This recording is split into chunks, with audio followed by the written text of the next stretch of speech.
This episode of the Profit Express is brought to you by Corbett Public Relations, promoting and protecting businesses and brands for over 30 years.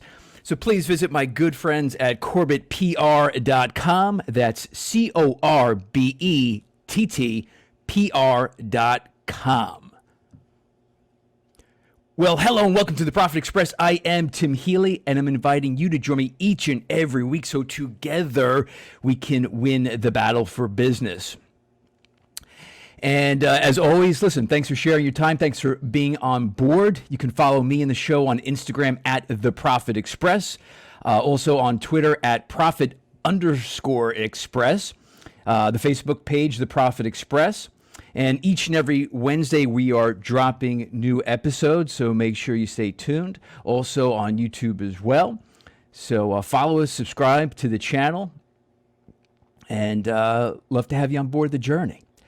Now, we had just celebrated Black History Month, and it got me thinking of some iconic African-American entrepreneurs.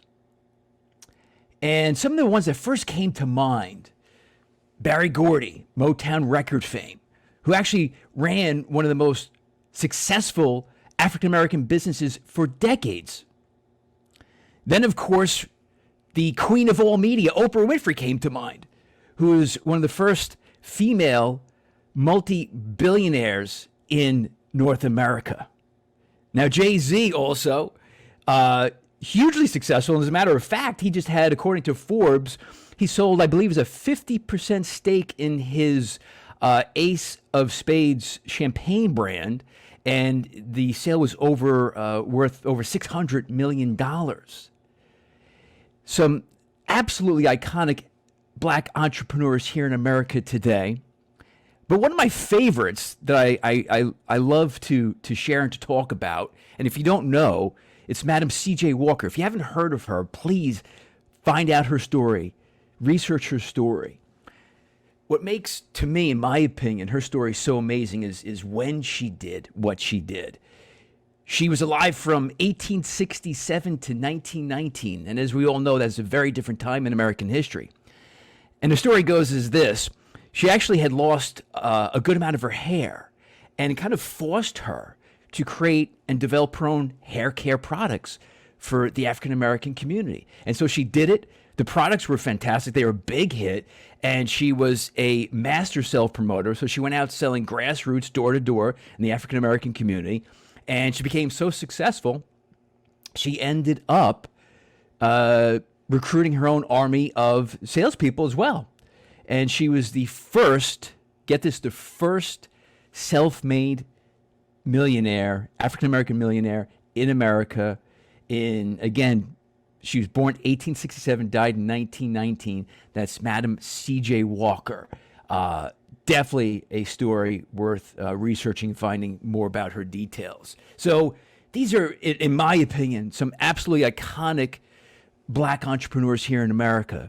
Berry Gordy, Oprah, Jay-Z, and I'm just scratching the surface of the big names that we all know. Now, what I'd love to do today is introduce somebody who is beginning to blaze trails. Now, I've just shared some great people who have and are still continuing to blaze trails. But today's guest is somebody who's beginning to blaze trails, and they've chosen the world of finance. Now, why is that interesting? The world of finance in the African-American community is an interesting one. The African-American population in America is 13.4%. Yet, financial advisors, only 5% are African-American. So it's clearly underrepresented. And today's guest is making his career, his life's passion, one to serve the world of finance, in particular for the African-American community. And like I said, he's just beginning his trailblazing. He is Jordan Awoye. He is he's the founder and managing partner of Awoye Capital. So it is a pleasure to have on the show. Jordan, how are you today? I'm doing well, Tim. Thank you for asking, buddy. Well, you know what? Not only are you beginning to blaze your trails, you've also been featured on Forbes. Yahoo Finance, you're a contributor to CNBC. So you're making and shaking right out of the gate. You got a lot of very interesting things going on. Congratulations. I appreciate it. Trying to. Like they say, marketing is everything, right? Being omnipresence. That's absolutely right. Absolutely right. Well, listen, you're in some good company today. You know, I kind of started off the show by sharing obviously some iconic black entrepreneurs, and I am particularly drawn to your story because of what you're choosing to get into, and that's the world of finance. And I just shared some interesting statistics as how the African American community is represented. So let's just start off with that. Why did you choose the path you've chosen to immerse yourself in finance? Well, that's a great question. I mean, like you said, the story is in the numbers. And ironically enough, I do finance, so we do numbers. But those numbers are very, very powerful. They speak volumes in regards to there is no representation in the financial field. And that's a direct correlation to the financial success of the African American community, because you'll notice the dinner time conversations are a lot different pending demographics. And in the African American communities, there's no African Americans that are in finance to bring this normalized financial literacy within the household. So why? I just realized it was a tremendous gap. Ironically enough, if you ask my mother, she always used to call me a money pinching, pinching little kid. That was my name because I was always counting my pennies and hoarding. But it was just natural. It made sense to me. And when I finished playing basketball, I was lucky enough to get a full scholarship. I went to school for medicine. I do everything for the love, and I lost the love for basketball and medicine. And finance, it just sat right with my soul. I realized it could be bigger than just the dollars and cents. It could be actually leaving an impact. And I just wanted to actually do something that I could leave a mark, like you said, trailblaze, and try to create more financial advisors that look like me for the future. So you were able to play. It was a scholarship for basketball. Mm-hmm. You had originally started in medicine, Mm-hmm. and you lost the love for it. And for you, it's about pursuing it based on the passion and based on the love. And you said something very interesting. I guess it's in the community, in the African American community, there aren't those conversations, if I heard you right, around the dinner tables with finance. Is that right? Absolutely, absolutely. I think it's profound because, again, as an African American, it's not like I gravitate to any particular race or demographic, right? In America, it's lucky everything's a melting pot. So I'm lucky where I have a lot of close, Caucasian friends, Spanish, Mm-hmm. any demographic, Asian, and the conversations are different, right? Now, if in the financial industry, 85+% is white, Mm-hmm. that means that just as a byproduct of what you do, right? As a byproduct of what you do and the demographics within the field, you either have an uncle, a father, an aunt, a mother, a cousin, a niece, a nephew that is in finance in some way, shape, or form. And it's only natural for those conversations to come up in everyday life for your kids. And then you talk to your children differently. You give them different tips and tricks just as a byproduct of what you know. Actually, knowledge is power. You're Sure. going to teach your kids differently. You're going to interact with them differently. You're going to give them different incentives in life to create who they are as people. So one of the things that especially once I started in finance, I started to notice the difference was that, again, when we go out to the Hamptons or do whatever, the conversations are different in particular demographics, hence the reason why particular demographics treat money and have different relationships with money. And it's so much of a psychological thing. It's so much of a how you were raised type of deal that the only way it could be changed is from the grassroots.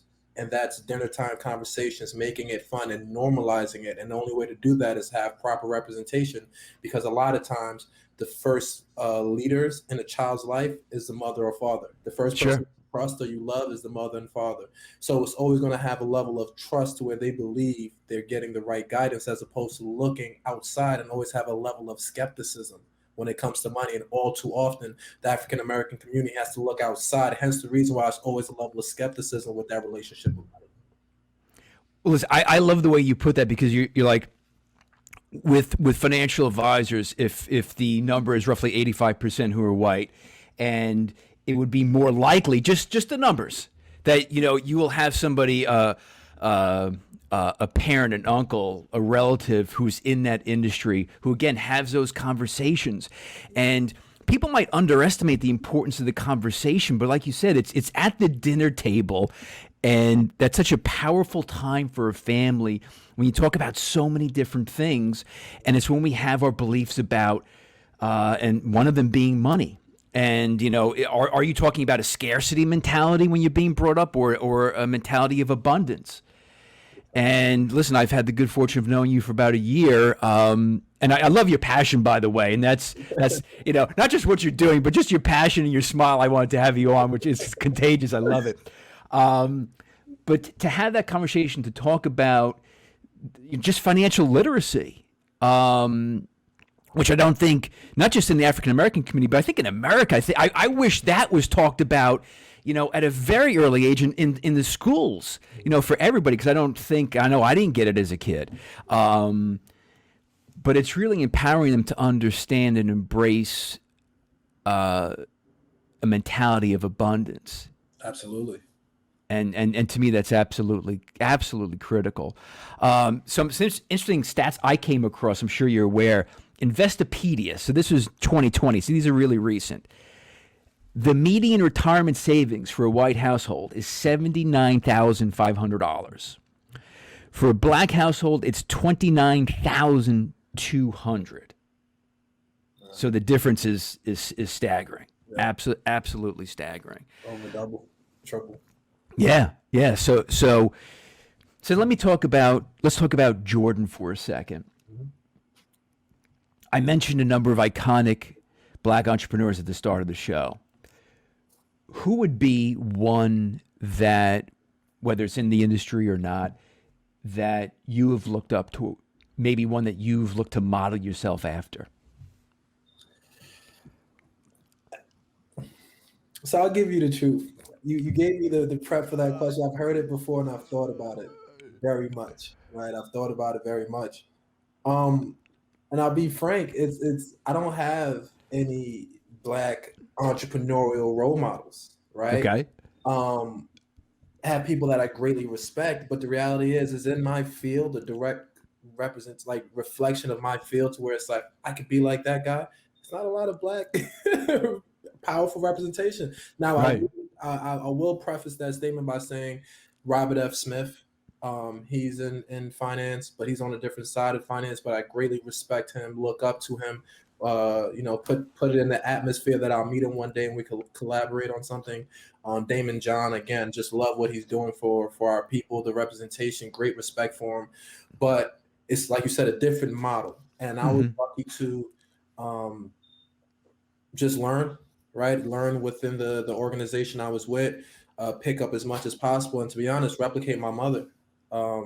She is not an entrepreneur, but she is, because 9 to 5, she's building a portfolio, she's raising kids, like the time management skills, the work ethic, the attention to detail, the never complain attitude is the foundation of how I run my practice today. So I can't. I'll stick to mom. I really try to replicate it off of mother, and what I've learned in my days as an athlete, the good habits I was lucky to pick up.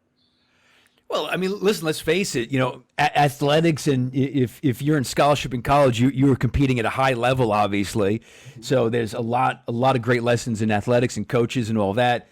But then mom, I mean, it sounds, just the way you're talking about your mom, I can see your face light up. So it looks like and sounds like she's had a tremendous impact on you. Oh, tremendous. That's my best friend. It's not a problem I go through today where I won't run it by her, just even if I have the answer, because she's so organically happy for you as like a parent, but like a fan. You know how fans from afar are like tremendously happy for somebody. She watches what I do with a level of just happiness, like pure happiness, that right. I just feed off that, and she's never at one point in my life led me to where I didn't believe she had my back 120%. So yeah, I couldn't have nothing but pure love for my mother. So she's that's great to hear. So she's your great friend, and that's interesting because you don't always hear that with a mom, and because it's a different role, that a friend and she's a fan. It's funny as you say that, I got an interesting visual in my head about your mom just literally on the sidelines cheering for you. Yeah. Yeah. And the irony is, you'll never see her do that. That's the crazy part. She'll just be in the back, just like this. So Yeah, she's understated. Yes. Okay. you never see it. But when we get, get a chance to speak to her, come see her, whatever the case is, and Right. you can see the level of excitement she'll take, and how hard she'll go with the little things. Like, again, my mother was always up at 5 a.m. and I always had to do things on my own. But Right. if it was something as simple as, um, for a single parent that has her kids, hey, I need to, and I'll spring this on her last minute. Again, I'm playing basketball. I'm taking it seriously. I got a chance to go to Vegas. This is a 15-year-old kid, all expenses paid to go to Vegas. You never met the guy, you never heard it before. And she's just like, again, something as a parent, I'm sure, as a grown Sure. now, it's a level of, again, skepticism, but just that looking at your child's eye and seeing how serious I am, she couldn't say no. She never said no, and that was always it. If it was something that made me happy or allowed me to get closer to my goals, is no way in hell she wasn't doing something to Right. allow me to get close, or just falling back, which was also sometimes what you need as a child, especially for me, my personality, very self-starter, very much want to do it my own way, and a lot of times she realized she just needed to let me do it, whether it was burn or succeed. She was really good at knowing when to help and when to just let me be me. Wow. Man, maybe she got your mom on the show too. Oh, maybe she might be a project. Maybe, man. She might have a lot more guns for the people than myself. She created me, so she did something right. Absolutely, absolutely. Um, so let's get back into finance now for a moment. So, just speaking of finance in general, what is it that you see about the typical American that whether it's a lack of understanding, because listen, finances, as you know, it's an emotional topic for people. It's retirement, it's about security, sending kids to college. There's a lot of elements in a person's life where finances are absolutely critical to either succeeding or not succeeding, or having comfort and security or not. So from your perspective as a professional, what do you see as some of the keys that the mistakes that people make, or maybe misunderstandings, if that makes sense, as far as the world of finance? Great question. First thing is the level of complication it takes to be quote unquote financially literally and financially sound. Mm-hmm. Oftentimes, again, as somebody who's in finance and somebody who would love to think that I'm the best thing since sliced bread, I'm not. Finance is not that hard. You know what I mean? It just takes a level of focus and a level Right. of care, but anybody could do it. Anybody could do it. I don't care level of education, or if you care to learn, and nowadays you could find out any question from this little device right here. Right.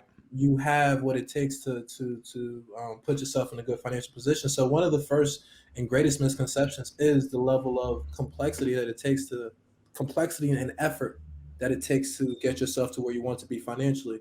Second is how much money you need to get started, which is a Yeah. question that I hear all too often, where it's like, I don't have enough money yet. Well, when will you ever?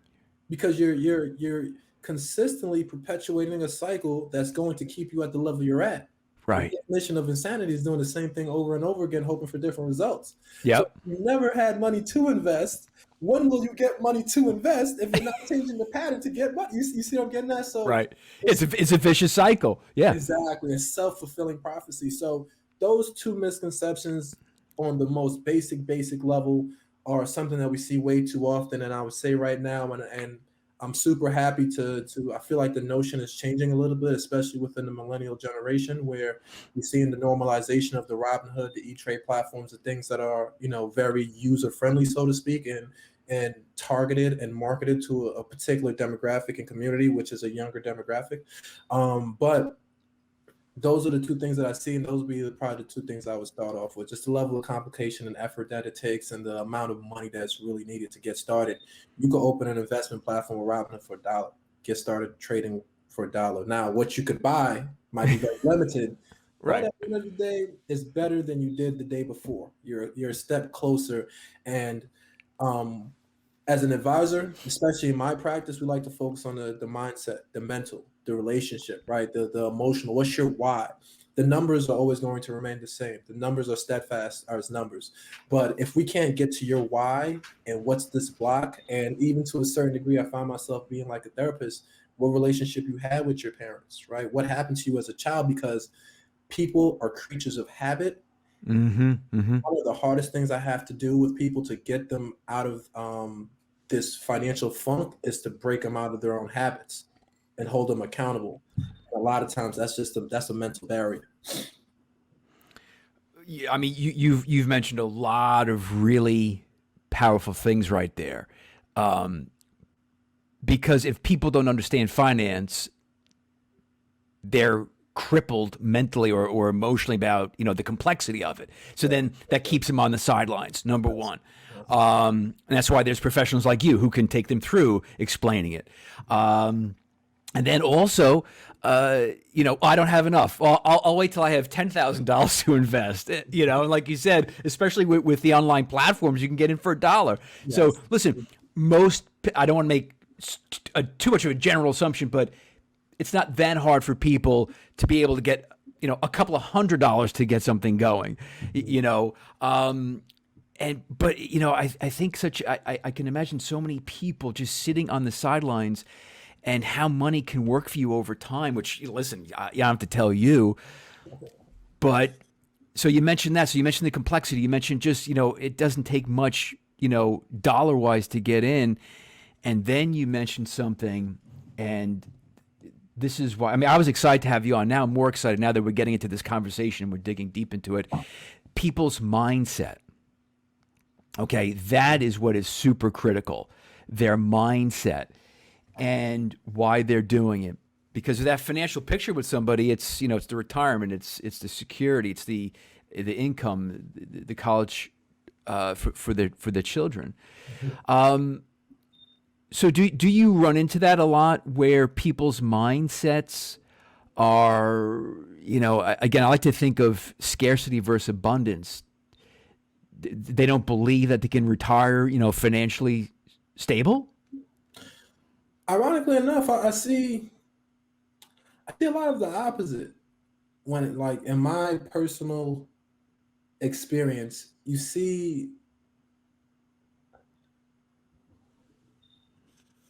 a level of dramaticism, I guess, so to speak, of what can be. And what I mean by that is,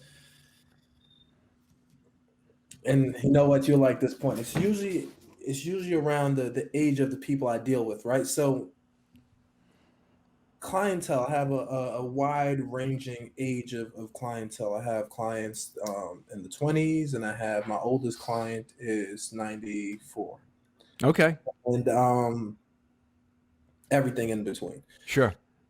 With that 50, 16 years older, it's a little bit more realistic. It's a little bit more of a old fashioned thinking of the retire at 65. And if, like you said, just that little bit of a scarcity, I don't know if I'll be able to. We have to work a little bit longer and a Right. level of quote unquote discipline, because there's a fear factor there. And it's again usually tied to the age, because they grew up, they saw different things, they were spoken differently to from their parents, which were a lot Yeah. older, probably experienced the Great Depression and certain um, financial events that created their thought process. So Yeah. that scarcity, you see a little bit more of it in the older age group, which allows them to financially plan, or at least take it a little bit more seriously.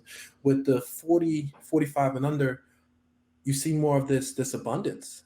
You see more of this. I want to retire at the age of 45. I want to, be financially free. We're hearing those terms. So you're not seeing as much scarcity anymore. You're seeing abundance, but even a false level of abundance, to where now you feel a little too comfortable. You're setting goals that are a little bit too ambitious. And when Mm. I say too ambitious, is it realistic? Because we even had this conversation off camera. Having goals that are not attainable could have a negative effect. It could actually have a counter effect, Right. because Right.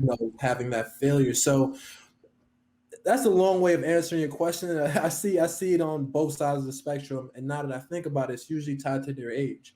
So based off of their age group, you'll see leaning more to abundance, a level of I could do anything.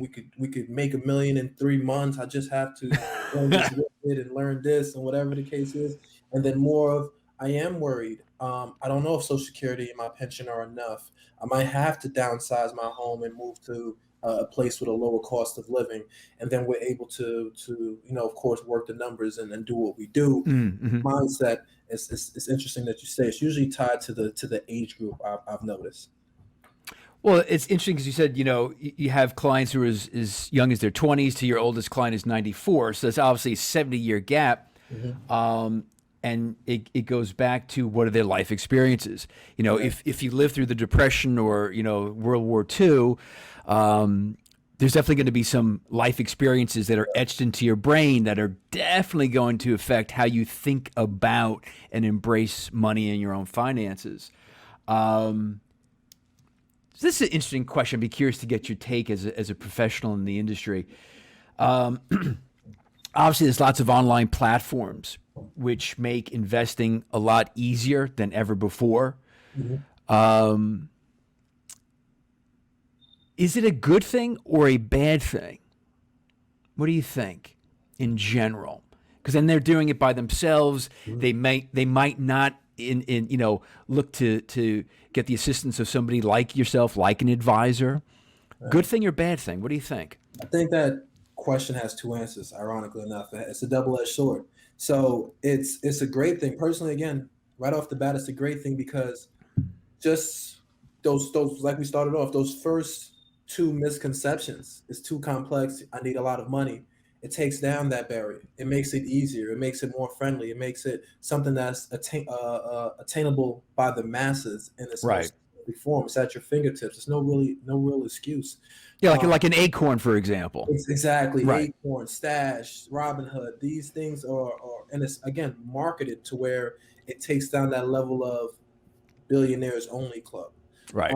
So I think it's great because as soon as people believe that they can, what do? They start putting some action behind it.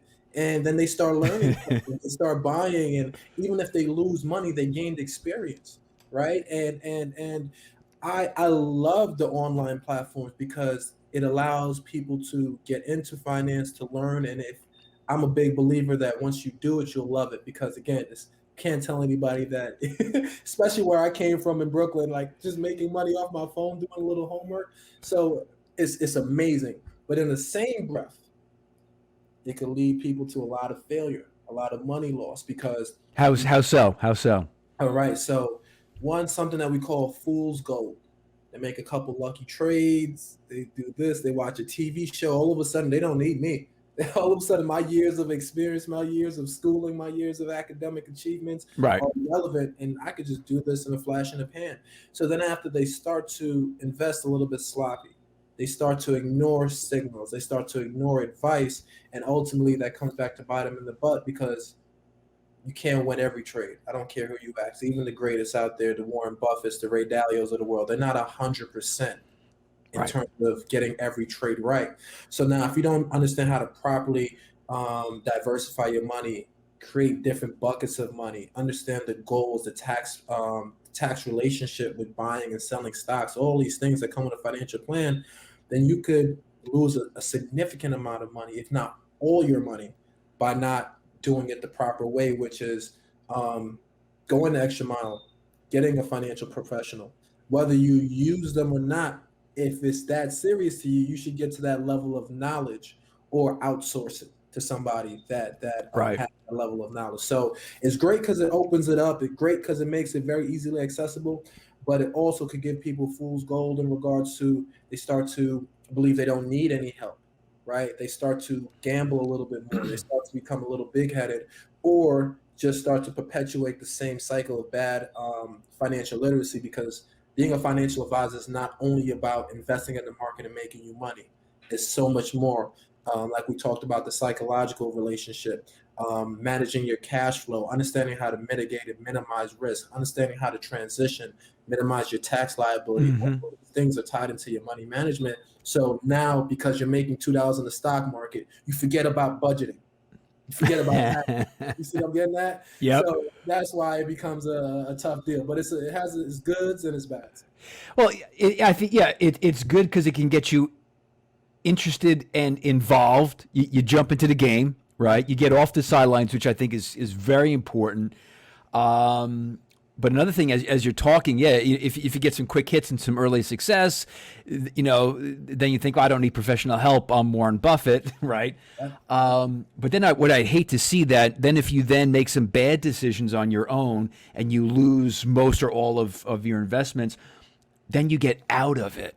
Because you think, oh, this doesn't work. This is blah. And then again, mind trash about finances. And then you retreat from it, which would be long-term horrible.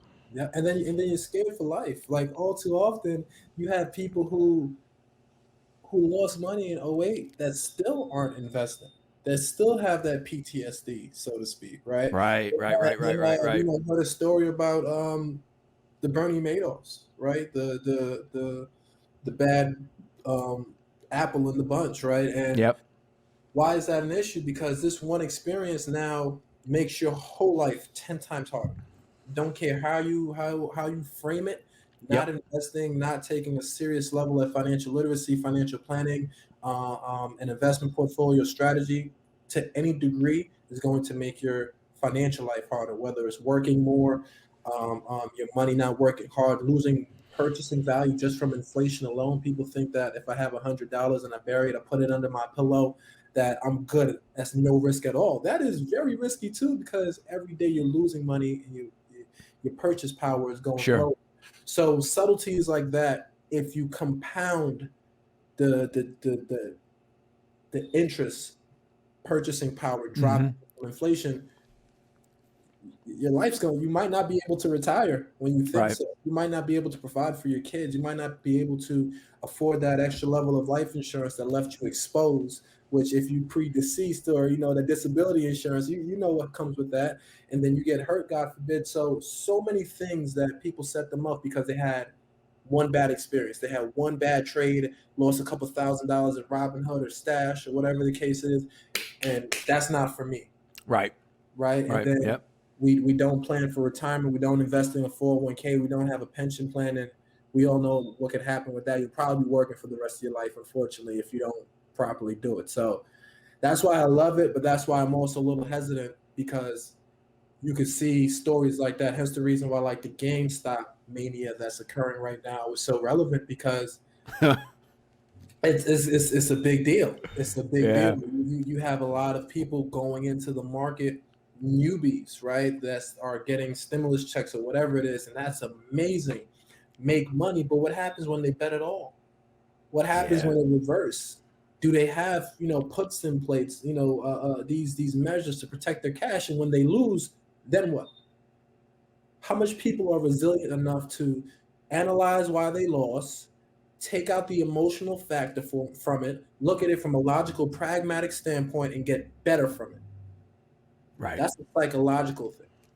A lot of people are going to bow out. I would say, don't quote me, I take these numbers with a grain of salt. At least 30 to 40%, if not more, will never touch that instrument again. And that's way too much people that will sidestep it because of one or two bad experiences that might have happened early in their life. So that's why I'm a little worried about those platforms. Well, listen, and I know that decisions are made emotionally in life. Then we justify them, we rationalize them intellectually, right? And like you said, emotion will bring you into it, and emotion can take you out of it too. And that's why you have to have the education. You have to have the experience and conversations with people like yourself to say, okay, this is why we're doing it. These are upsides. These are downsides. This is how we're going to navigate, the journey together. Man, this is, it's so important. And we keep using the word conversation. And I keep thinking back to what you first mentioned on the show. And today's guest, Jordan Awoye, managing partner, founder of Awoye Capital. And he is a person that is beginning to blaze trails in the world of finance, and in particular for the African-American community, which is underserved as investors and as professionals, as financial advisors. Only 5% of financial advisors are African-American. So Man, there's so many ways to go about this. And I keep going back to the conversation around the dinner table. And how is it that people today let me answer this. So the question is evolving, as you could tell in my head as we're speaking, Jordan. So if you're a parent, right? If you're a parent and you were not brought up with great dinner conversations, and I love that theme today. And you're that parent and you have kids who are, I have a son who's 11 years old. So that they start to, they know money. They know it has buying power. Okay. They're beginning to understand it. So how can, and video games and oh stuff. yeah. Yep. Yeah. So how can, because listen, I grew up with those sayings, money doesn't grow on trees. Like, oh my God, we're going to lose it and never get it back. Scarcity, right? So then if you have parents with young kids, even, I like to, the younger you started, I think the better. Yep. So here's the question. How can young parents begin to have a healthy, productive conversation with their kids regarding simple finance? That's amazing. That's amazing. It's about how you frame it and how you introduce it. You're not going to go to your 7-year-old or your 11-year-old and say, what's a diversified portfolio? What's alpha? What's increased beta? Whatever the case is. So, just like with every great teacher will tell you in terms of learning, you familiarize it with something that somebody's already passionate about, right? So, a lot of times when I was growing up, if I needed to learn something, they might have gave me a basketball analogy, right? Or they might have gave me I loved anime cartoons like the Naruto's. I love the Japanese culture. So Right. they gave me that type of analogy. So the reason I bring that up is how do you have that conversation? Bring it into your child's world, right? And incentivize them. Example is if you're watching your child watch one of those Baby Shark shows, or maybe watch, right? Right. Like you have a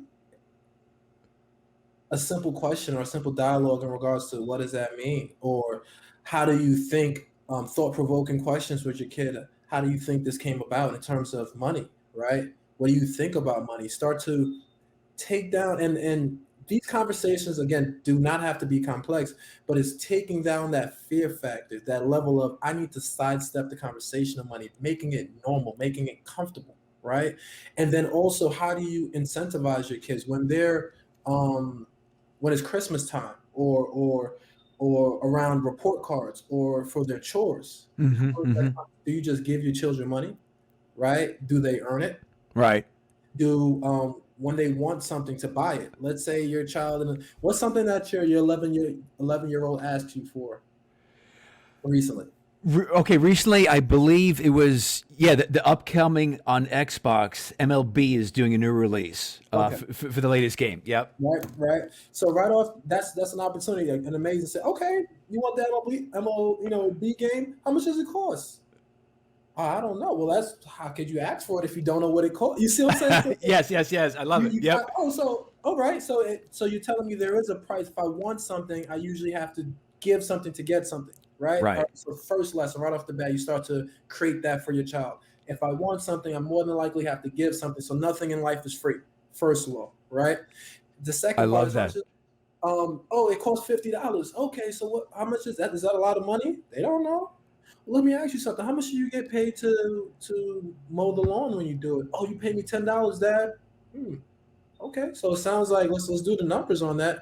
10, 20, right? It sounds like you probably have 5 weekends with that game, right? And at that point, it starts to, you do that enough, these little things, and then after a while, you'll say they don't want, after they buy the MLB game, they're still mowing the lawns, or maybe it's a different season now, they're raking leaves or shoveling. Hey, Right. do you want anything? Well, no, Dad, I'm okay. You got a good child that doesn't want something every 2 minutes. Well, you know what? Why don't you save? Because maybe the next time you want something, you won't have to wait 5 weeks to get it, right? Because you had your MLB game. Right. You start to talk about saving. Savings. Interesting topic. Like how, and so then after you can even start to introduce the conversation of taxes, right? If your heart so desires, when you pay them out, hey, listen, I need to take. You gave them $10. I'm taking $1 for taxes. What? You see, just these little things that you'll do in the everyday life. You don't need to go out your way. You could even make it fun. Right. One thing my mother did as a child, she would incentivize me all the time. And again, she used to call me the penny pincher with money. So she would Right. say, Right. I'll Right. probably be like 5 years old, and she'll say, if you can learn to spell that word by Friday, and tell me what it means, regurgitate it out to me, I'll give you whatever. And I'll never forget. I had like two words. One word I always remember because I was really young, and it was environment. Environment. Uh. I'll never not know how to spell that word because I needed that. I wanted it so much. Hey, listen, I'm not just going to give it to you. So Friday I would come environment, ENVI. Boom. Right. If you get straight A's, Jordan, I'll get you a cell phone. Always, I get you a site. If you want this, you want that. Okay, cool. I Right. get you Right. that Right. phone.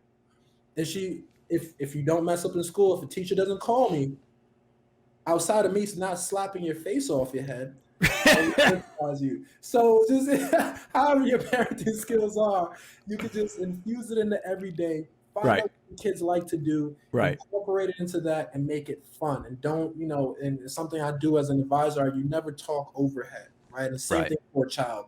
You're not going to overcomplicate it. You make it fun. You bring it to every day. And I think that's the best way to introduce like finances to a child. I love the analogies. I love the stories, and it's funny because like, hey, you know what? There's no such thing as a free lunch. Yes. I mean, I happen to be a believer in that. That's part of how I was raised, and it's just like, okay, well, how much does this cost? Mm-hmm. Okay, well, how do we get $50? You know, what source of income do you have? And even talking about tax, sales tax is going to be withheld from you. It's something called income tax. Welcome to that. Capital Tax. So I love that, and and I did want to bring that up, Jordan, because if there are young parents out there whose parents might not have talked to them about finances, which might not be that unlikely, certainly. If they're listening to then with our conversation, begin to encourage them to start to have the conversation with your kids. Yes. It's got to start somewhere. It's got to start somewhere. The earlier the better, too. Absolutely. Absolutely. And today's episode of The Profit Express is brought to you by Corbett Public Relations, promoting and protecting businesses and brands for over 30 years. So please visit my good friends at CorbettPR.com. That's CorbettPR.com. So today it is about trailblazing entrepreneurs, of which I'm talking to one today, and there's going to be a podcaster, Jordan, 10 years from now, 15 years from now, where, he just may be mentioning you along the likes of Jay-Z, Oprah. I don't know. It's, that's, you're a few years off. Hey, man. I'm getting that sense. I'm getting that sense because you've approached this world. It's the mission you have, and it's a love for finance that you have that I think is going to be key in your success. Hey, if I'm able to reach that level, I mean, nothing but gratefulness and trying to pass it along. The irony with that thought, and we talked about it, is the duality of doing what I'm doing for the love of the game. And when I mentor kids and I speak at universities or whatever the case is, I try to push them to focus on whatever craft they pick for the love of the craft because you love it. But in the same breath, to master the craft, to be the best at it, and to approach that craft from its purest standpoint is the only way you could become the best. Right. And once you're the best, then you get the $600 million deal from LVMH. You know what I mean? So it's something that even myself, I still struggle with in regards to how ambitious do you want to be, and how much do you want to push to focus on the numbers, just the Right. numbers of the game. Getting to $1 billion of net worth, getting to that level, but then also just appreciate being happy to be alive. 2020 was a beautiful year in regards to, if you did not change and grow and get some type of perspective, I would be worried about that person. So even like just for a moment in time, I would love to be there just for you know self validation, right? Self validation as a person. But in the same breath, if I could just help one or two people, get closer to their goals and go to sleep a little bit safer, then we did our job. You mentioned 2020, and yeah, it was a horrible year for a lot of people for a lot of different reasons, mentally, physically, emotionally, financially, etc. So I would never want to minimize that on anybody, obviously. Of course. But, and you said that, and I've thought that, and I've mentioned it to my own clients, and that is a great point. That as horrible as 2020 was, if you did not use that as a great learning opportunity, whether how you run your business, how you do sales, how you learn, how you connect and communicate with people, because so much now is virtual, That's you know, then shame on you. Mhm. Yeah. 2020, listen, in every harsh experience, there's great opportunity for growth. Big time. That's the most opportunity comes after some type of hindrance, right? Right. Because things aren't the norm. It's not the status quo anymore. Right. Only, um, Status quo. Yeah. and you know what I mean. So only when the status quo is challenged do you see opportunity for new people to rise and for new stories to be written. Yeah. So again, as bad as it was, it's an opportunity for a lot of people to rise, and it's going to start with the decisions they make, the habits they have, and the mental fortitude to be tough and always think of abundance as opposed to scarcity. We've had that conversation often, and Yep. it's very relevant, especially when you're speaking about money. That relationship, to understand that you possibly need multiple streams of income. Having one income is way too close to having no income, because we saw how quickly that can be taken away, regardless if you have a 9 to 5, if you feel that is stable. Um, Taking control of your finances, not depending solely on Social Security. Who's to say Social Security is still there? I could give you some alarming stats that some states are almost bankrupt with Social Security, but we'll see, you know what I mean? Yeah. Oh, yeah. Yeah. Yeah. So these little things are so relevant to where, again, I think this created a tremendous amount of opportunity, because it's a lot of awareness right now. It's a lot of awareness, and I'm very curious to see how we look as a society in 10, 15 years, like you said.